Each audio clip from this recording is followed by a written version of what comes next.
കട്ടപ്പന 20 ഏക്കറിൽ അപകടം തുടർക്കഥയാവുന്നു. ഇരുവശങ്ങളിലും നിന്ന് വരുന്ന ബസ്സുകൾ ഒരേ സ്ഥലത്ത് നിർത്തിയിടുന്നതാണ് അപകടാവസ്ഥയ്ക്ക് കാരണം. കട്ടപ്പന ഭാഗത്തേക്ക് വരുന്ന ബസ്സുകൾ സിബ്ര ലൈനിൽ ആശുപത്രി റോഡിലേക്ക് വാഹനം കടന്നു പോകാൻ കഴിയാത്ത വിധമാണ് നിർത്തി ആളെ കയറ്റുന്നതും ഇറക്കുന്നതും. ഇവിടെ ഗതാഗതക്കുരുക്കും പതിവാണ്.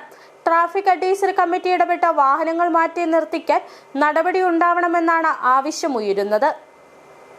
കട്ടപ്പന 20 ഏക്കറിൽ അപകടം നിത്യസംഭവമായിരിക്കുകയാണ്. ബസ്സുകൾ തോന്നിയ പോലെ നിർത്തിയിടുന്നതാണ് അപകടാവസ്ഥയ്ക്കിടയാക്കുന്നത്. കഴിഞ്ഞ ദിവസം ഇവിടെ വാഹനമിടിച്ച ഒരു സ്ത്രീക്ക് അപകടം സംഭവിച്ചിരുന്നു. ഇവർ ഇനിയും അപകടനില തരണം ചെയ്തിട്ടില്ല. കട്ടപ്പന ഭാഗത്തേക്ക് വരുന്ന ബസ്സുകൾ താലൂക്ക് ആശുപത്രി റോഡിന് അഭിമുഖമായി സീബ്ര ലൈനിലാണ് നിർത്തിയിടുന്നത്. പിന്നീട് ആശുപത്രിയിലേക്ക് ഒരു വാഹനത്തിനും കടന്നു പോകാൻ കഴിയില്ല. കട്ടപ്പനയിൽ നിന്നും വരുന്ന ബസ് ഇതിനെ എതിർവശത്ത് നിർത്തുന്നതിനാൽ മിക്കപ്പോഴും ഗതാഗതക്കുരുക്കും ഉണ്ടാവുകയാണ്.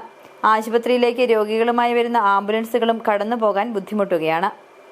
ഇവിടെ വന്ന് ബസ് സ്റ്റോപ്പിൽ ആളുകളെ ഇറക്കാൻ വേണ്ടി നിർത്തുന്ന സർവീസ് ബസ്സുകൾ മുഴുവൻ ഈ റോഡിനെ ക്രോസ് ചെയ്താണ് നിർത്തിക്കൊണ്ടിരിക്കുന്നത്. അതിനകത്തുണ്ടാകുന്ന ഒരു അപകടം എന്ന് പറയുന്നത്, അതിനെ ക്രോസ് ചെയ്ത് ആൾക്കാർ കിടക്കുമ്പോൾ അപ്പുറ സൈഡിൽ നിന്ന് വരുന്ന വാഹനങ്ങൾക്ക് ആളുകൾ കടന്നു പോകുന്നത് അറിയാൻ പറ്റാത്ത സാഹചര്യമുണ്ട്. മറ്റൊന്ന് പറയുന്ന മണിക്കൂറുകൾ ഇടവിട്ട് അല്ലെങ്കിൽ അരമണിക്കൂർ ഇടവിട്ട് ആംബുലൻസുകൾ കടന്നു പോകുന്ന റോഡാണ്.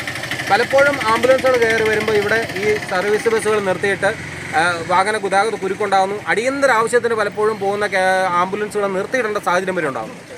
ആശുപത്രി പരിസരത്ത് കൊണ്ട് രണ്ട് സൈഡിലും വണ്ടി ഇടുകയാണ്. ഒരു വലിയ വണ്ടിയോ ചെറിയ വണ്ടിയോ വന്നാൽ അതിൽ കടന്നു പോകാനുള്ള സൗകര്യമില്ല.